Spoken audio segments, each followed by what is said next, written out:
کیوں کرو ذکر کہ وہ ہمارا سچا نبی تھا، ہمارا سچا نبی تھا۔ تاریخی نتیجہ دوں گا اگر آپ نے غور کر لیا، یعنی قانون مشیت بھی بتا دیا گیا قرآن میں۔ ذکر کرنا کیوں واجب ہے کہ وہ ہمارا سچا نبی تھا۔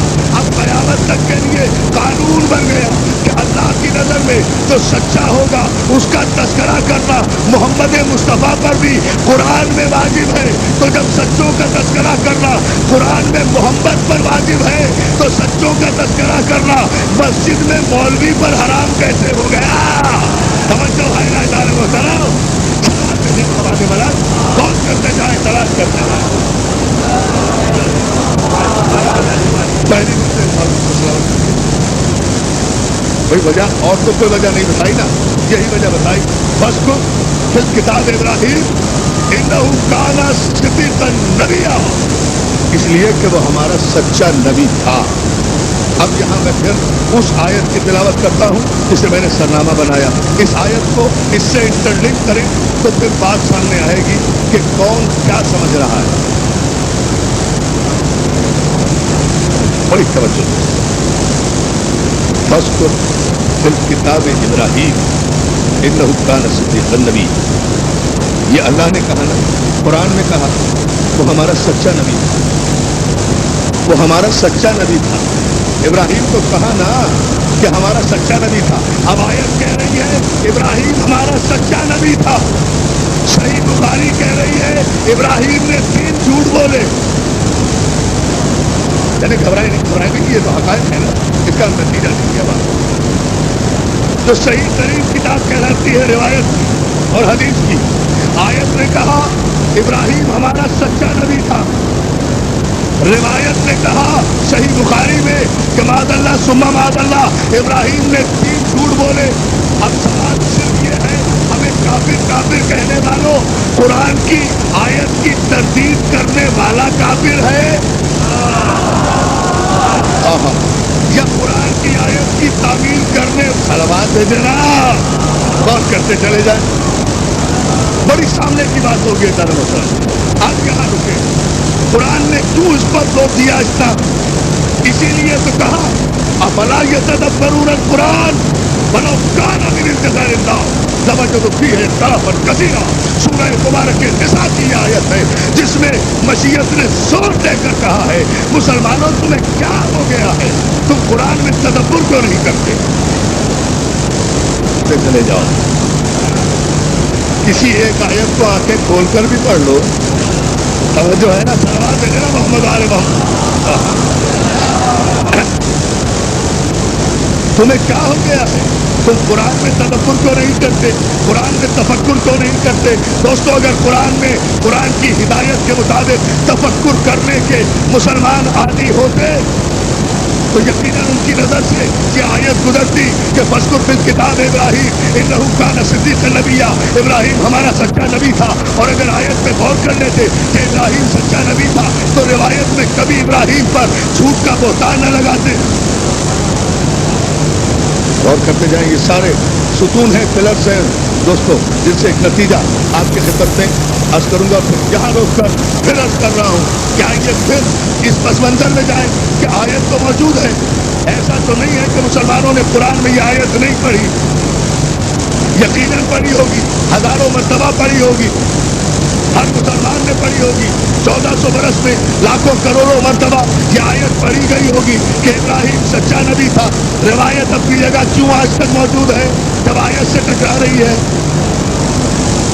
بہت توجہ دوست، بہت دعوت فکر دے رہا ہوں اور تمام مسلمان بھائی متوجہ ہو کر اس امر پر خلوص قلب کے ساتھ، ٹھنڈے دل و دماغ کے ساتھ غور کریں کہ ہم پیغام کیا دینا چاہتے ہیں ان مجالس سے۔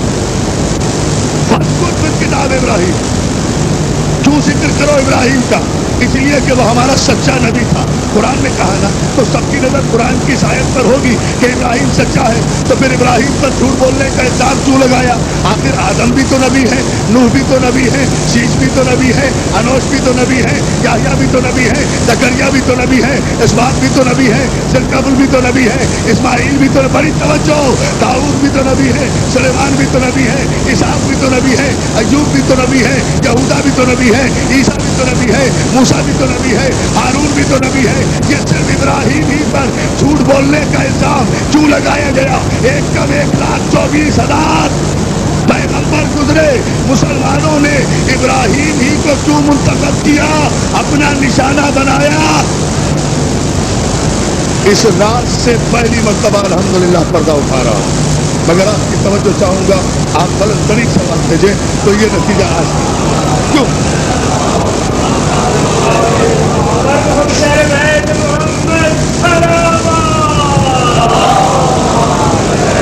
دو.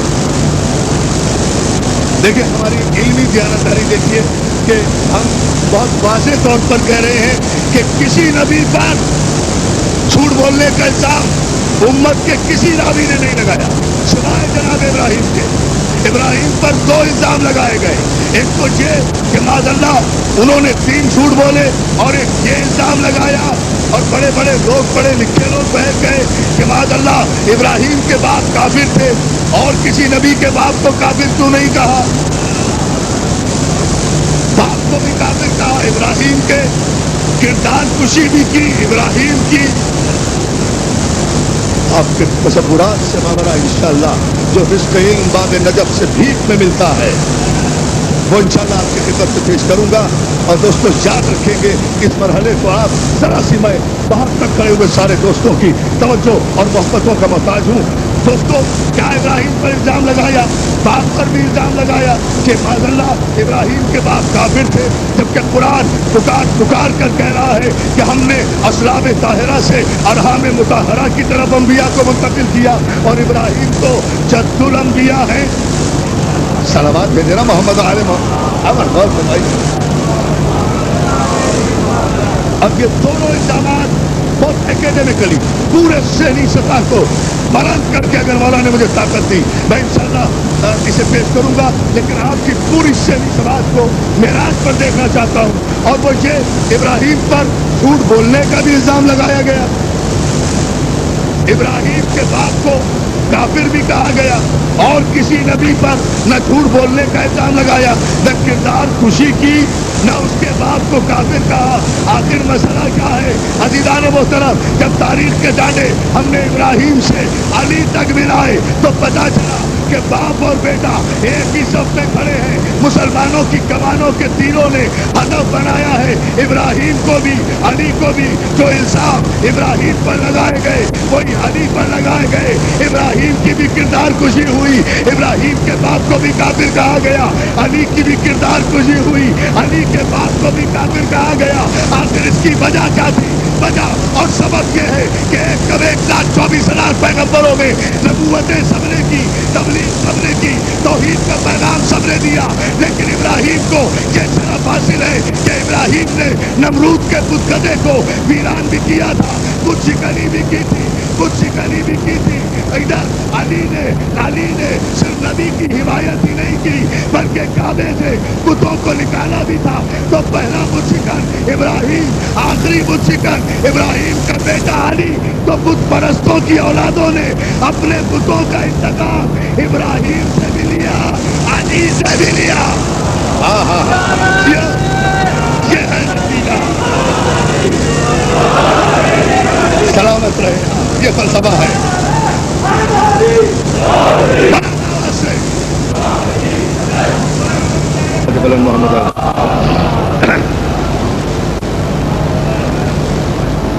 اور کوئی خطا نہیں ابراہیم کی. ابراہیم کی کردار کشی اس لیے کی گئی کہ ابراہیم نے بھی بت شکنی کی, علی نے بھی بت شکنی کی. تو جتنے بت پرستوں کی اولادیں تھے, جتنی بت پرستوں کی نسلیں تھیں, وہ ابراہیم پر بھی الزام لگاتے رہے, ابراہیم کے باپ کو بھی کافر کہتے رہے. ابراہیم کا باپ اس لیے کافر کہ اس نے ابراہیم جیسا بت شکن پیدا کیا, علی کا باپ اس لیے کافر. یا علی یا علی یا علی, صلوات دیتے نا بآواز بلند.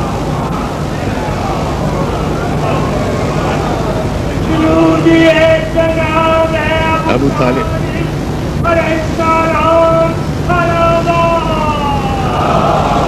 جو ہے نا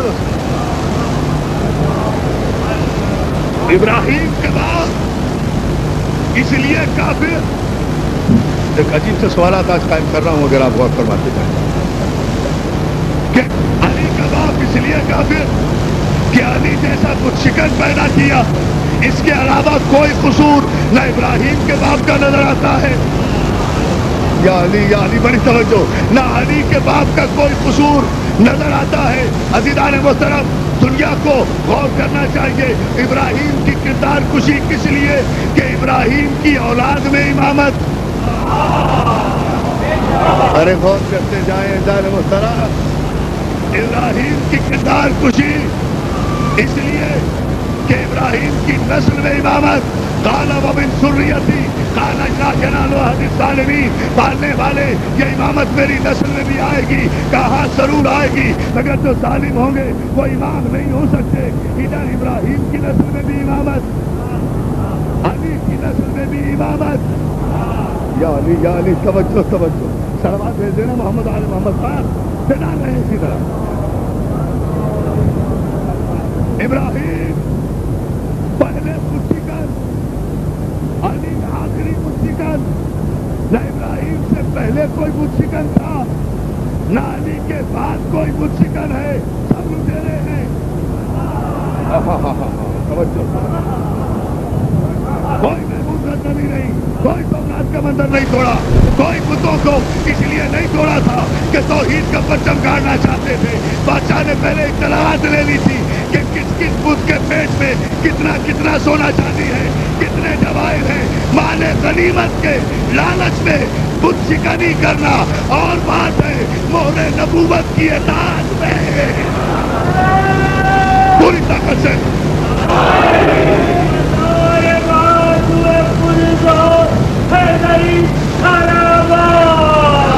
اللہ آپ کو سلام کرے. بہت توجہ دوستو، ابراہیم کا باپ کافر نہیں تھا، ابراہیم کا چچا بتگر تھا. ابراہیم کا چچا بت فروش تھا، بتگر بھی تھا، بت فروش بھی تھا، بت پرست بھی تھا. تینوں بیماریاں تھیں اس میں. بت پرستوں میں تینوں بیماریاں ہوتی ہیں. بتگر بھی تھا، بت فروش بھی تھا، بت پرست بھی تھا. اور صاحب قصص الانبیاء نے یہ جملہ بھی لکھا کہ اس چچا نے ایک مرتبہ اعلان نبوت سے پہلے جناب ابراہیم کی عمر جب 14 یا 15 برس کی تھی، بہت سارے بت اکٹھے کر کے ابراہیم کو دیے، جاؤ بازار میں جا کر بیچ آؤ. ابراہیم نے سارے بتوں کو ایک رسی میں باندھا اور اس رسی کا پھندا بڑے بت کے گلے میں ڈالا، ہاتھ میں رسی لی، سڑک پہ گھسیٹتے ہوئے یہ آواز دے کر چلے گئے، لوگوں یہ بت جو میری رسی میں بندھے آ رہے ہیں نہ بول سکتے ہیں، نہ چال سکتے ہیں، نہ روک سکتے ہیں، نہ ٹوک سکتے ہیں. انہیں جو خریدنا چاہے خرید لے. کیا بیچنے والے مال کی تعریف ہو رہی ہے. وہ جو ہے نا دانا فرمائی صلوات بھیجے نا محمد آل محمد. اس جملے پر آپ کی توجہ چاہتا ہوں دوستو. اور جب ظاہر ہے کہ اس انداز سے اگر مال بیچا جائے گا تو کون خریدے گا. گھسیٹتے ہوئے جب بتوں کو لے جا رہے ہیں تو بت کہاں ٹھہریں گے، وہیں ٹوٹ پھوٹ جائیں گے نا، وہیں ٹوٹ پھوٹ جائیں گے. راستے ہی میں توڑ پھوڑ کر آ گئے تو معلوم، یہ بہت توجہ دوستو، معلوم یہ ہوا کہ جو اللہ کی جانب سے بت شکنی کا مینڈیٹ لے کر آئے وہ بتوں کے توڑنے کے لیے سن و سال کا انتظار نہیں کرتا. اس کا بچپنا بھی بت شکن ہوتا ہے، اس کی جوانی بھی. یا علی اس کا بچپنا بھی بت شکن ہوتا ہے، اس کی جوانی بھی بت شکن ہوتی ہے. بہت توجہ. اور اب پھر اس مسئلے پر آپ غور کر لیں. یہاں پیغمبر کو حکم دیا جا رہا ہے، میرے حبیب اس کتاب میں ابراہیم کا تذکرہ کرو، اس لیے کہ وہ ہمارا سچا نبی تھا. یعنی جو اس نے کہا وہ کیا، وہ کبھی جھوٹ نہیں بولا. اللہ کو ہماری نظر میں کبھی جھوٹ نہیں بولا، ہماری نظر میں جھوٹ نہیں بولا، بخاری کی نظر میں جھوٹ بولا. ملت اسلامیہ طے کرے اللہ کی نظر پہ اعتبار کرو گے یا بخاری کی صدر پہ اعتبار. صلوات بھیجے نا، توجہ ہے نا جانا مسئلہ. دیکھیں ذرا سا اس مسئلے پر آپ توجہ اور ایک دفعہ تو پھر میں نتیجے آپ کی خدمت میں پیش کروں. اور وہ یہ کہ یہاں ابراہیم پر بھی الزام، یہاں علی پر بھی الزام، جرم دونوں کا ایک، جرم کیا خود شکنی، اگر خود نہ توڑتے تبلیغ کرتے رہتے تو اتنی شدت سے مخالفت نہ ہوتی، جیسے موسیٰ کی مخالفت نہیں ہوئی، جیسے عیسیٰ کی مخالفت نہیں ہوئی۔ عیسیٰ کو جھولے میں نبی مان لیتے ہیں، اپنے نبی کو 40 برس کے بعد بھی مشکل سے مانتے ہیں۔ اب جو ہے نا بڑے عجیب لوگ ہیں نا، صلوات بھیجے محمد و آل محمد پر، غور کرتے جائیں۔ جیسے موسیٰ کی مخالفت نہیں ہوئی، عیسیٰ کی مخالفت نہیں ہوئی، تو پروردگار عالم نے صرف قرآن میں وعدہ ہی نہیں کیا بلکہ اسے اپنے حبیب کو حکم بھی دیا کہ دیکھو ہمارا وعدہ پورا کرو، ابراہیم تمہاری بارگاہ میں آ گیا ہے۔ اللہ اکبر۔ لہذا تم قرآن میں اس کے ذکر کو بھی باقی رکھو، اس کی نشانی بھی باقی رکھو، اس کا مصلی بھی باقی رکھو۔ نہیں غور کر رہے آپ فیضان محترم؟ اس کی نشانی بھی باقی رکھو، اس کا مصلی بھی باقی رکھو، اس کی بلند کی ہوئی دیواریں بھی باقی رکھو، اس کا طریقہ حج بھی باقی رکھو، اس کا ارکان حج بھی باقی رکھو، اس کی سبیل بھی باقی رکھو۔ سارے حاجی جاتے ہیں، ایک معصوم کی ایڑیوں کی رگڑ سے نکلنے والا پانی معصوم کی سبیل ہی ہے نا، اس سبیل کو آپ زمزم سمجھتے ہو، اس معصوم کی سبیل کو حرام کہتے ہو۔ عجیب تباہ، یا علی یا علی، توجہ ہے نا؟ صلوات بھیجے بابا سے بلند، غور کرتے جائے۔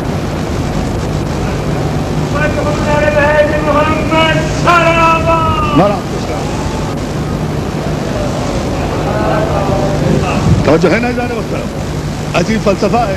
اور یہاں جس مرحلے کے لیے میں آپ کو سہمت دینا چاہتا تھا وہ مرحلہ یہ ہے اس تمہید کے بعد جانے محترم کہ قرآن میں حکم یہ ہے کہ تم تذکرے کو باقی رکھو، ذکر کو باقی رکھو۔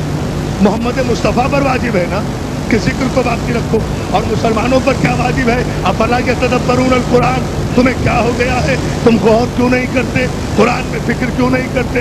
قرآن میں تدبر کیوں نہیں کرتے؟ آنکھیں بند کر کے قرآن پڑھتے کیوں ہو؟ کبھی آنکھیں کھول کے قرآن پڑھ لو۔ ساری زندگی میں اگر ایک آیت بھی آنکھیں کھول کر پڑھ لو گے، توجہ ہے نا، تو دل کی دنیا بھی روشن ہو جائے گی۔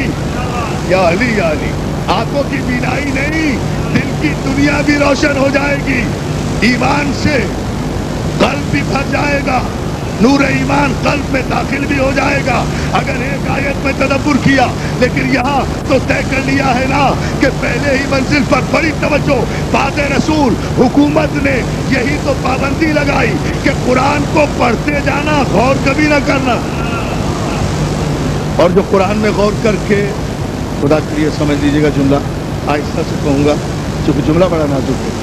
حکومت نے آرڈیننس یہ جاری کیا بعد رسول، قرآن پڑھتے جانا، قرآن میں غور کبھی نہ کرنا، غور نہ کرنا، ڈیفینیشن نہ کرنا، ڈیفائن نہ کرنا، تشریح نہ کرنا، تفسیر نہ کرنا، عقل نہ لڑانا، دماغ کو استعمال نہ کرنا، فکر سے کام نہ لینا، تدبر سے کام نہ لینا۔ اور جس نے بھی قرآن کی، دوستو تاریخ کا متفقہ جملہ ہے، سمجھنا آپ کا کام ہے، اس کی وضاحت میں منبر سے نہیں کر سکتا۔ قانوناً پہلا حکم یہ جاری کیا گیا بعد رسول کہ قرآن کو صرف پڑھو، قرآن کی تفسیر کوئی نہ کرے، اور جو کوئی بھی قرآن کی تشریح کرے گا اسے 30 درے مارے جائیں گے، 30 کوڑے مارے جائیں گے۔ پابندی لگا دی گئی تفکر قرآن پر، تدبر قرآن پر۔ لگانے والے کو آخر تکلیف کیا تھی؟ غور کرنے پر پابندی کیوں لگا دی گئی؟ یہ 30 کوڑوں کی سزا دے کر، پابندی لگا کر، لگانے والے نے اپنے شرمندہ ماضی کو چھپانے کی کوشش کی کہ اگر کسی قرآن کی آیتوں میں یا سورتوں میں تفکر کر لیا اور پڑھتے پڑھتے سورہ منافقون پر پہنچ گئے، صفات کو دیکھ کر اگر موصوف کی شکل نظر آ گئی، ہائے ہائے ہائے ہائے، توجہ ہے نا، یہ ہے تدبر فی القرآن۔ یا علی یا یہ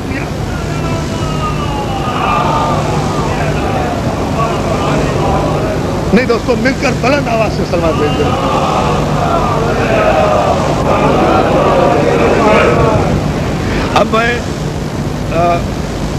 2-3 آیتیں پڑھوں اور آپ اس پہ غور کریں گے. غور کریں گے. میرا دعویٰ ہے اس منبر سے علی کے صدقے میں جتنا اس آیت پر غور کریں گے آپ جو میں پڑھنے جا رہا ہوں, آپ کو تفسیر نہیں تصویر نظر آئے گی.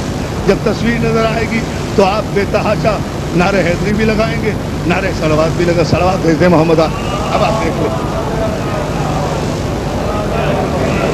کیوں بھائی. غور, تفکر, تدبر اور تعقل کی دعوت تو قرآن نے دی, پابندی آپ لگا رہے ہیں. کس کے حکم سے ٹکرا رہے ہو؟ اللہ کے حکم سے. انقلاب اسی کو تو کہتے ہیں جو اللہ سے ٹکرا جائیں وہ فرسٹ کلاس مسلمان. اللہ نے حکم دیا نا تفکر کا, تدبر کا, تعقل کا. یہ حکم تو اللہ نے دیا, آپ نے پابندی لگائی تو کس کے حکم کے خلاف؟ اللہ کے حکم کے خلاف لگائی نا. سپر سیڈ کیا نا اللہ کے حکم کو, حدود الہی کو توڑا. یعنی توجہ ہے نا, حدود الہی کو توڑا. اس ترقی یافتہ دور میں تو کوئی اسمبلی توڑنا برداشت نہیں کرتا. اللہ اللہ توجہ ہے. اس ترقی یافتہ جمہوری دور میں تو کوئی اسمبلی توڑنا برداشت نہیں کرتا. آپ اللہ کی حدود کو بھی توڑیں تو واجب الاحترام رہیں, اللہ کی آیتوں کو بھی توڑیں تو واجب الاحترام رہیں. تفکر کی دعوت اللہ نے دی, تدبر کا حکم اللہ نے دیا, تعقل پھر قرآن کا حکم اللہ نے دیا. آپ نے غور و فکر کیوں نہیں کیا؟ کیوں حکم نہیں دیا غور و فکر کا؟ اس لیے نہیں دیا کہ اگر مسلمانوں نے قرآن کی آیت میں غور شروع کر دیا, تفکر شروع کر دیا, تدبر شروع کر دیا, ارے یہی تو وجہ تھی. میں بھی اکثر سوچا کرتا تھا کہ آخر علی یہ مرتضیٰ نے جو نقطہ بائے بسم اللہ تھا, جو وارث قرآن تھا, جو ثم اورثنا کتاب الذین اصطفینا من عبادنا کا سرتاج تھا, جس نے قرآن کی آیتوں کو معنی عطا کیے تھے, جو آیتوں کی شان نزول بھی جانتا تھا, وقت نزول بھی جانتا تھا, جائے نزول بھی جانتا تھا, جس کی زبان میں قرآن گفتگو کیا کرتا تھا. ہائے ہائے ہائے صلوات بھیجے نا. جس کی زبان میں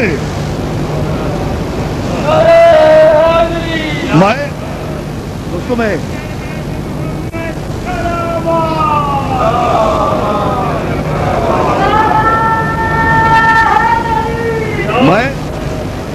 اور آپ کو سلامت رکھے, آپ کی توجہات پر اور محبتوں پر بہت شکر گزار. جبھی تو میں یہ سوچتا ہوں اکثر کہ جو ادیب وارث قرآن, جس کے علم قرآن پر کسی کو شک نہیں ہوا, بڑے بڑے مخالفوں کو ہلاکت سے جس نے بچایا ہو, اپنے علم قرآن کی بنیاد پر نہیں غور کر رہے آپ. اپنے علم قرآن کی بنیاد پر جس نے بڑے بڑوں کو ہلاکت سے بچایا ہو, تو چلو اتنا تو تسلیم کیا نا کہ علی ہلاکت سے بچاتا ہے. آپ نے جملے کو پھر غور نہیں کیا. اتنا تو سب نے تسلیم کیا نا کہ علی ہلاک ہونے سے بچاتا ہے, زندگی دیتا ہے. تو جو علی اپنے دشمن کو بھی ہلاک ہونے سے بچائے, وہ اپنے غلاموں کو محشر میں جہنم سے کیسے نہیں بچائے گا؟ یا علی یا علی یا علی یا علی یا علیہ السلام. دیکھیں غور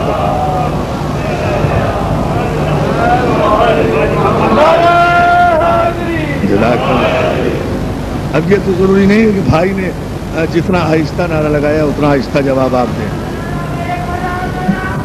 ہاں اتنی بلند صلوات بھیجیے محمد آل محمد.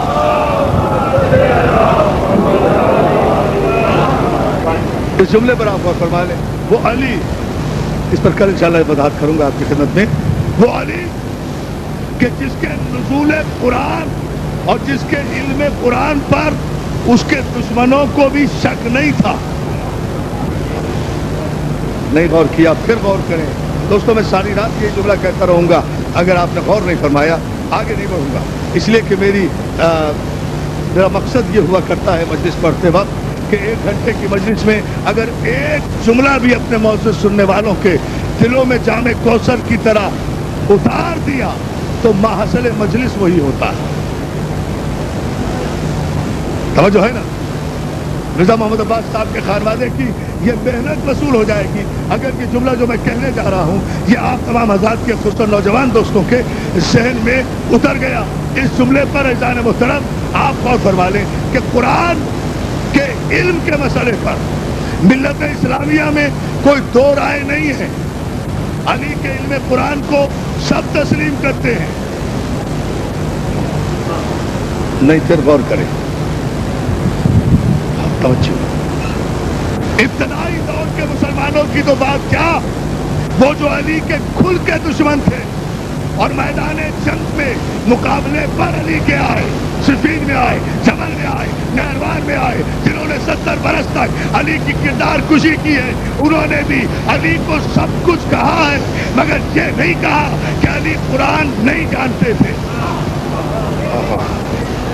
3 باتیں نہیں کہیں وہ میں بیان کر رہا ہوں، اگر آپ نے اسے شرف سماعت دے دیا.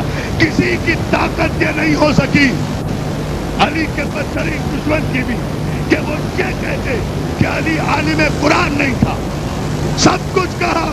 نمبر 2، کسی کی یہ طاقت نہیں ہو سکی جو یہ کہتے کہ زندگی کے صحیفی کے زمانے میں بھی علی کے دماغ میں معاذ اللہ کوئی خلل آ گیا تھا، کوئی سہو آ گیا تھا، کوئی نسیان آ گیا تھا. رسول پر تو الزام لگا دیا، علی پر یہ بھی الزام اس کا بدترین دشمن بھی نہیں لگا سکا.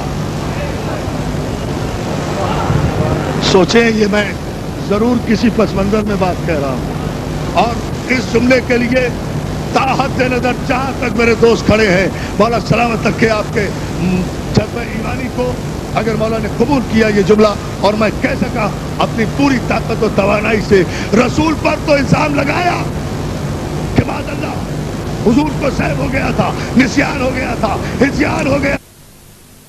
ماں نے ایسا لال پیدا نہیں کیا جو 70,000 ممبروں میں سے 70 برس کے دوران کسی ایک ممبر سے بھی علی کے دل و دماغ میں اس قسم کا الزام لگا سکے. نہیں، میں اس سے بڑا جملہ کہہ رہا ہوں، امت کے بڑے بڑے بد نصیبوں نے میں پیغمبر پر تو یہ الزام لگایا کہ نبی ہم جیسا، نبی ہم جیسا، نبی ہم جیسا، نبی ہم جیسا، مگر کسی ماں نے ایسا بیٹا نہیں پیدا کیا جو ان 14 صدیوں میں یہ کہہ دے کہ علی ہم جیسا. ہائے ہائے ہائے ہائے، یا علی یا علی یا علی. اور جو ہے نہیں، آخری آدمی تک یا علی.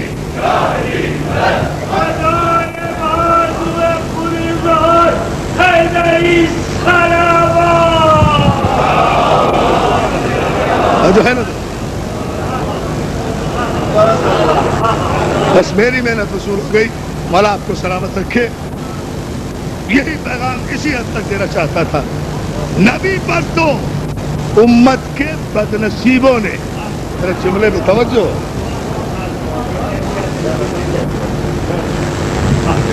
اچھا ایک جملہ اور کہوں اگر آپ آمادہ ہیں، اگر پوری طاقت و توانائی سے سنیں دوستوں تو میں پھر اسی جملے پر، یہ جملہ میری تقریر کا موضوع کا حصہ نہیں، جملہ یاد آیا تو ممبر سے جو جملہ عطا ہو اسے فوراً علی کے ماننے والوں کو دے دینا چاہیے. امانت میں خیانت نہیں کرنی چاہیے. صلوات بھیجیں آپ کو میں حس کر دیتا ہوں.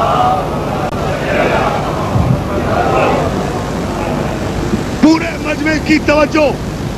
امت کے بد نصیبوں نے یہ الزام تو لگایا کہ معاذ اللہ ثم معاذ اللہ نبی کو سہو ہو گیا تھا، نسیان ہو گیا تھا، ہجیان ہو گیا تھا. یہ الزام تو لگایا کہ نبی ہم جیسا، نبی ہم جیسا، نبی ہم جیسا، مگر کوئی مائی کا لال، کسی ماں نے ایسا بیٹا پیدا نہیں کیا جو علی کو یہ کہہ سکے کہ علی ہم جیسا.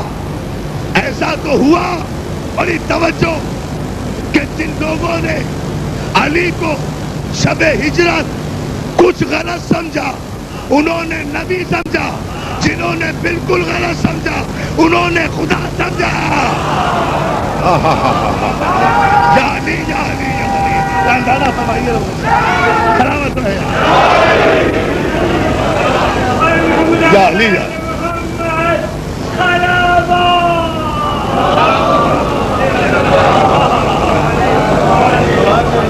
جو ہے جنہوں نے آپ کو سلامت رکھے جنہوں نے علی کو کچھ غلط سمجھا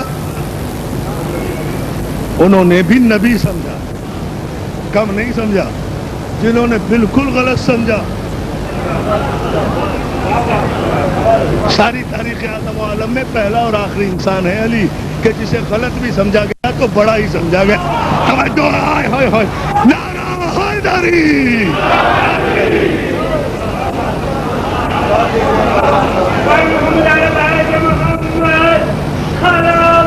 اللہ کو بہت توجہ آپ کی دوستو اس نتیجے پر اور پھر مجھے ایک جملہ اور کہنے دیجئے تاکہ بات اور واضح ہو جائے نبی کو ہم جیسا کہنے والے بدنصیبوں اس کی وضاحت تو میں کروں گا قل انما انا بشر مثلکم یوحی الی یہی آیت ہے نا اسی کو بنیاد بناتے ہو نا حبیب ان سے کہہ دو کہ میں تمہاری طرح بشر ہوں مجھ پر وہی آتی ہے اب فیصلہ میں آپ پہ چھوڑ رہا ہوں دوستو جہاں تک میری آواز پہنچے پہنچا دیجئے گا ان سے کہہ دو کہ میں تمہاری طرح بشر ہوں لیکن مجھ پہ وہی آتی ہے میں امت کے بدنصیبوں سے ان بدنصیبوں سے جو رسول کو اپنے جیسا بشر کہہ رہے ہیں صرف اتنا سوال کرنا چاہتا ہوں کہ آیت پوری تو یہ ہے نا کہ مجھ پر وہی آتی ہے اب نبی کو اپنے جیسا بشر وہ کہے جو پہلے یہ دعویٰ کرے کہ مجھ پر وہی آتی ہے خدا کے لیے سمجھیں اس وقت نہیں ہے کہ میں اس کی وضاحت کروں کل انشاءاللہ اس کی وضاحت کروں گا شرط کیا ہے مجھ پر وہی آتی ہے اب نبی جیسا تو اپنے آپ کو کہے گا نا جو یہ مدعی ہو کہ مجھ پر وہی بھی آتی ہے جس نے بھی یہ کہا نا مجھ پر وہی آتی ہے مسلمانوں کے نزدیک دائرہ اسلام سے باہر ہو گیا ہمیں تو دیواروں پر کافر لکھ رہے ہو تم تو قرآن پر لکھے گئے توجہ ہے یا علی جس کا لکھا مٹ نہیں سکتا صلوات بھیجے محمد یوحی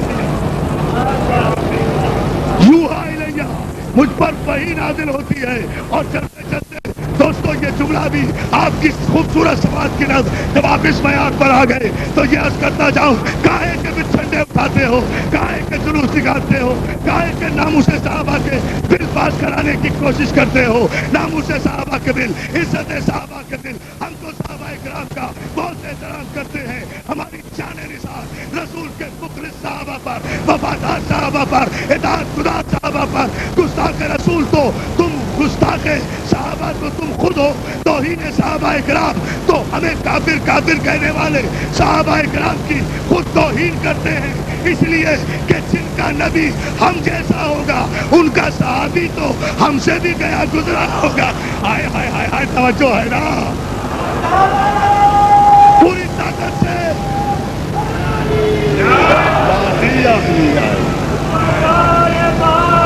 اظہر بھائی امیر صاحب دیکھیں مسلم پر بخاری بھائی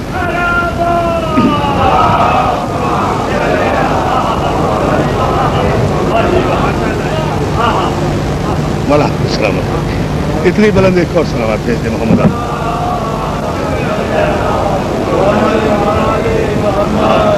بھائی کل انشاءاللہ اس کی وضاحت کروں گا جن کا نبی ہم جیسا ہوگا اس نبی کا صحابی تو ہم سے بھی کمتر ہوگا نا تو اپنے سے کمتر کی اطاعت اور احترام نہ واجب ہے نہ سنت ہے نہ مستحب ہے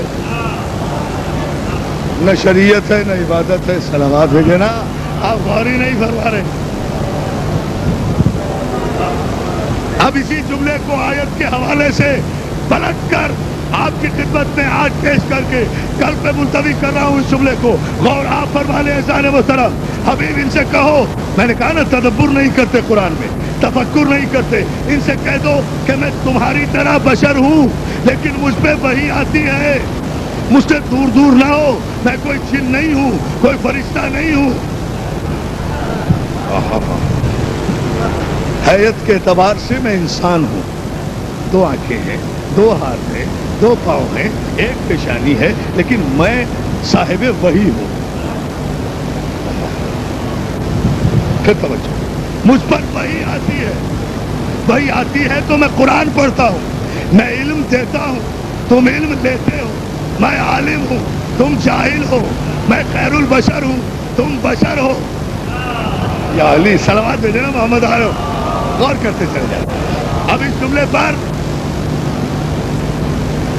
پورے اعتماد کے ساتھ آج کی اس اہم ترین مجلس میں اور اس مجلس کو کے نتیجے انشاءاللہ ان 3 دن ہی میں نہیں، 28 صفر کی مجلس میں انشاءاللہ اس مجلس کے نتیجے دوں گا. ان تینوں مجالس کے اس بنیاد پر آج کی حد تک غور کر لیں کہ یہ کہا نا نبی نے قرآن کی روح سے کہ میں تمہاری طرح بشر ہوں.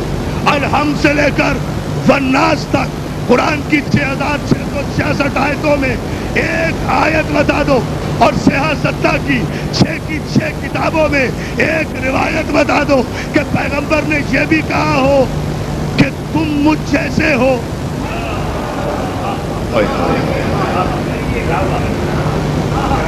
نہیں، اس پر تو آپ کو خود ہی غور کرنا ہے. جتنا غور کریں گے اتنا لطف آئے گا. یہ تو کہا کہ میں تم جیسا ہوں. یہ کسی ایک جگہ کو ثابت کر دے کہ کسی امتی کے لیے پیغمبر نے کہا ہو کہ تم مجھ جیسے ہو. کوئی ثابت نہیں کر سکتا عالم اسلام میں کسی درجے کے کسی صحابی کے لیے پیغمبر نے یہ نہیں کہا کہ میں تم جیسا ہوں، تم مجھ جیسے ہو. پورے عالم اسلام میں صرف ایک علی کی ذات ایسی ہے جس کے لیے پیغمبر نے ایک مقام پر نہیں 70 مقام پر کہا یا علی انت منی وانا منکا. توجہ ہے نا ذرا مت.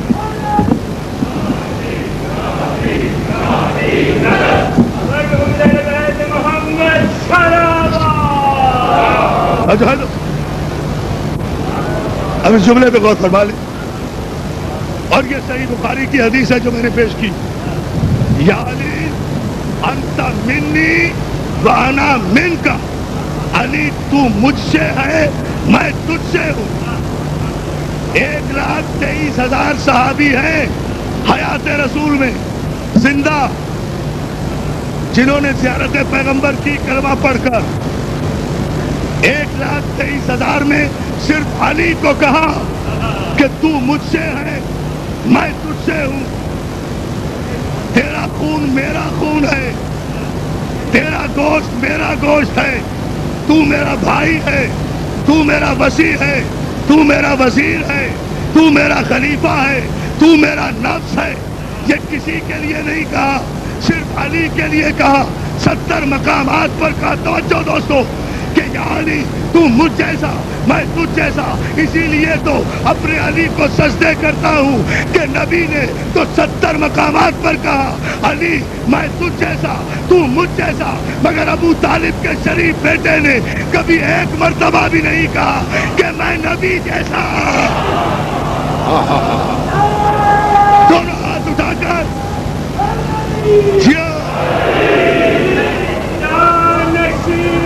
مولا سلامت رکھے.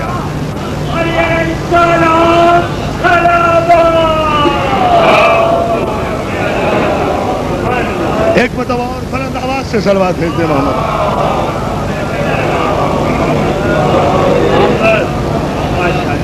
جو ہے نا مولا آپ کو سلامت رکھے.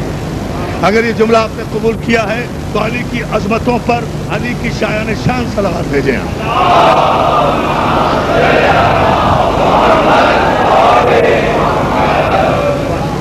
علی نے زندگی میں کبھی نہیں کہا کہ میں نبی جیسا، جو تھا نبی جیسا.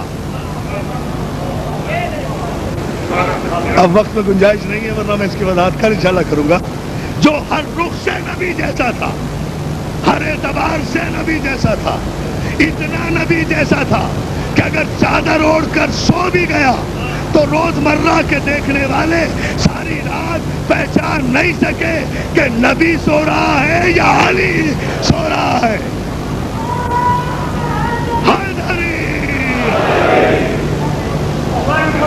اور آپ کو سلام. نبی جیسا اللہ سے اس مجمع میں بہت توجہ اس جملے پر. سارے میرے دوست بیٹھے ہیں. ایک جملہ کہہ کر گفتگو کل پہ ملتوی کرنا چاہتا ہوں. کل انشاءاللہ ٹھیک 9 بجے پھر حاضر خدمت ہوں گا. اس جملے پر آپ کی توجہ چاہتا ہوں, اور وہ یہ عزیزان محترم کہ اس گھرانے میں ہر ایک نبی جیسا, فاطمہ نبی جیسے, حسن نبی جیسے, حسین نبی جیسے, علی نبی جیسا. چلو یہ تو امام ہیں, یہ اگر نبی جیسے ہوں تو کوئی کمال نہیں ہے. خیمے سے 18 برس کا علی اکبر نکلا, چلا کر دشمنوں کی فوج نے کہا نبی کا شباب آ رہا ہے. اللہ یہ تاریخ. کیا جملہ میں نے کہا کہ آپ رو پڑے. حسین کربلا میں ہر تصویر لے کر گئے تھے. دوستو یہ بات کوئی نہیں بتائے گا تمہیں, یہ مجھے سے کم علم آدمی سے سنو. بڑے بڑے علم والوں کو سننے کی عادی ہو, طالب علم سے, مولا کے بھکاری سے ایک جملہ سنو. حسین کربلا میں ہر تصویر لے کر آئے. رسول کی تصویر حسین کے پاس تھی, علی کی تصویر عباس کی صورت میں حسین کے پاس تھی, قرآن کی تصویر علی اصغر کی صورت میں.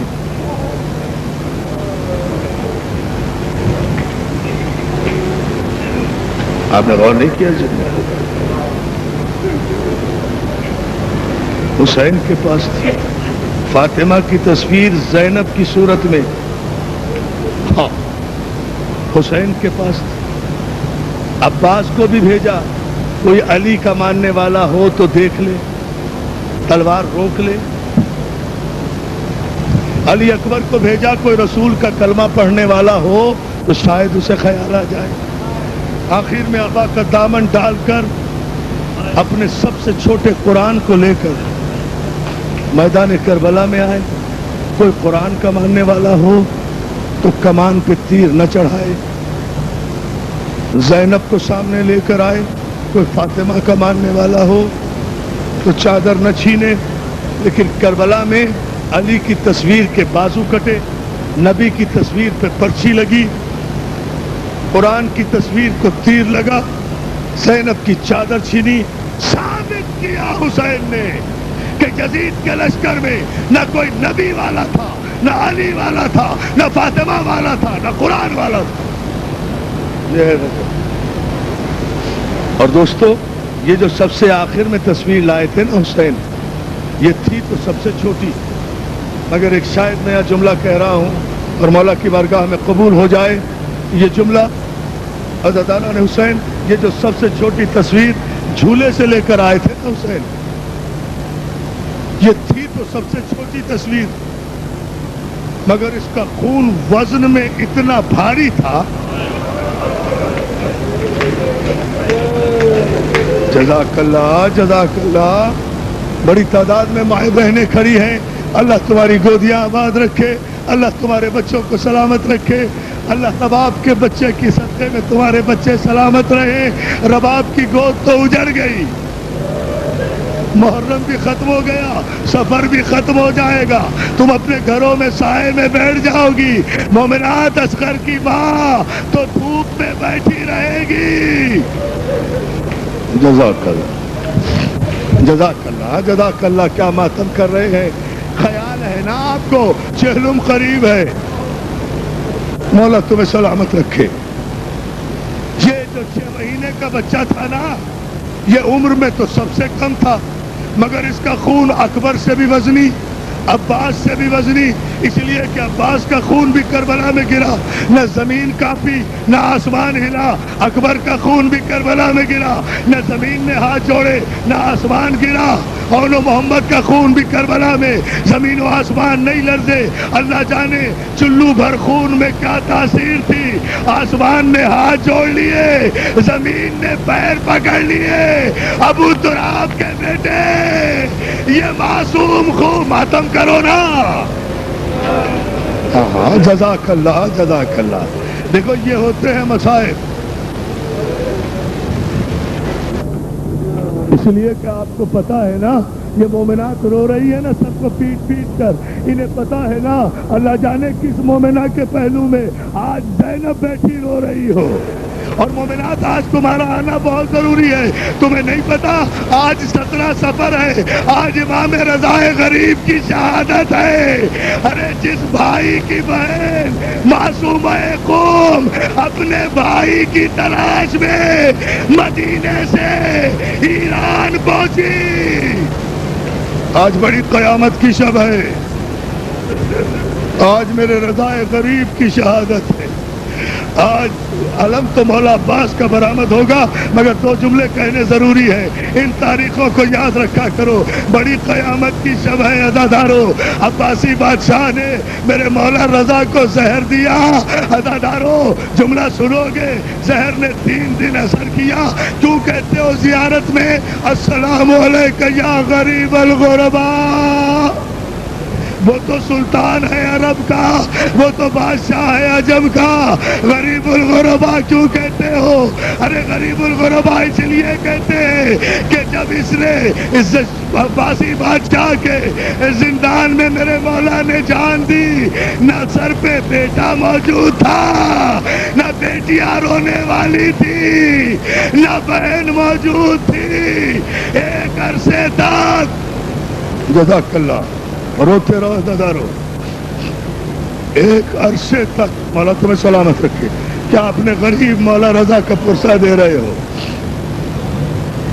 ایک عرصے تک جب بھائی کی خبر نہیں آئی نا، اس گھرانے کے بہنوں کے مقدر میں بھائیوں کے لیے تڑپنا ہی لکھا،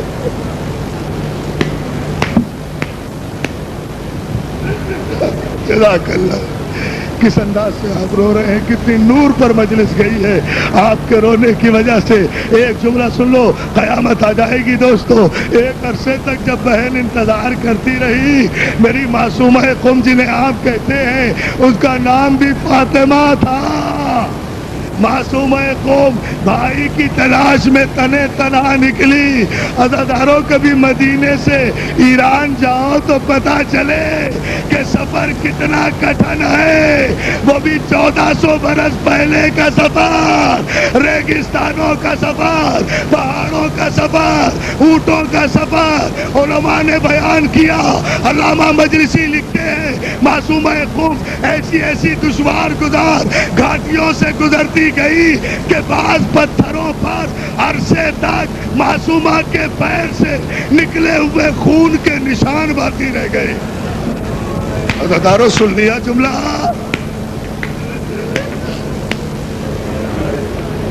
جزاک اللہ۔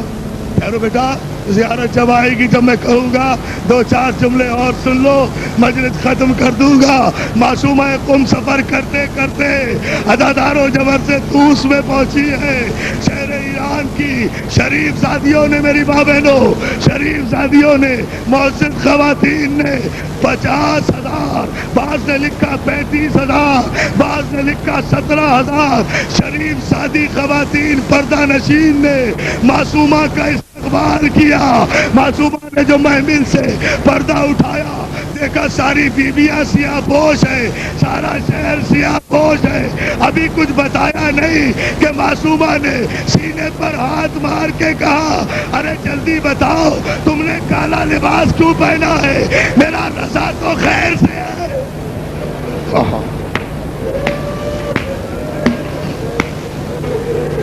جزاک اللہ۔ آج مخصوص شہادت ہے بھائی، میں اور کچھ نہیں پڑھ سکتا، ذرا تم جملے پہ توجہ کر لو، مجلس ختم کر دوں گا۔ ساری خواتین نے ماتم کر کے کہا، شہزادی انا للہ و انا الیہ راجعون، تیرے بھائی کا پرسہ دینے آئے ہیں، تیرا بھائی مارا گیا۔ بھائی کے مرنے کی اطلاع ملی، ایک مرتبہ تو کہا، ہائے میرا غریب بھائی۔ عزادارو تم بھی سینے پہ ماتم کر کے جملہ کہہ دو نا، ہائے میرا غریب مولا. معصومہ کہتی ہے ہائے میرا غریب بھائی. اتنا کہا محمل میں بے ہوش ہو گئی.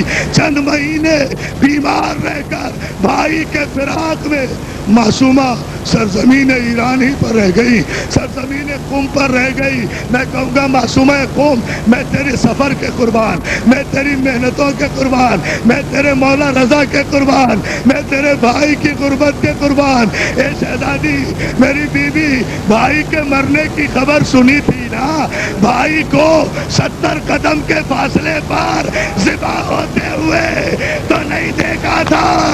ہائے زینب ایک بلندی پر کھڑی ہے, حسین ذبح ہو رہا ہے, زینب فریاد کر رہی ہے